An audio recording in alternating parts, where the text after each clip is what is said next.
Hello friends, இன்றைக்கி நம்ம chicken masala கடையில் வாங்குறத விட வீட்லேயே ஹெல்த்தியாகவும் டேஸ்ட்டாகவும் எப்படி ரெடி பண்ணுறதுன்னு தான் நம்ம இன்றைக்கி வீடியோவில் பார்க்குறோம்.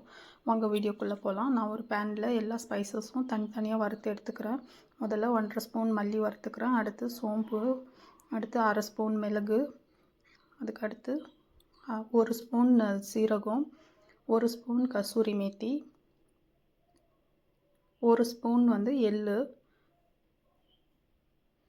அடுத்து கொஞ்சம் பட்டை, 1 ஸ்டார் அனி, 5 லவங்கம், 3 மராட்டி மொக்கு, ஒரு 5 ஏலக்காய். இது எல்லாத்தையும் தனித்தனியாக வறுத்து மிக்சியில் போட்டு நான் இந்த மாதிரி பொடியாக அரைச்சி எடுத்திருக்கேன். இந்த மசாலா 1 கேஜிக்கு சிக்கனுக்கான மெஷர்மெண்ட்டு. இந்த மாதிரி மசாலா ரெடி பண்ணியிருக்கேன்.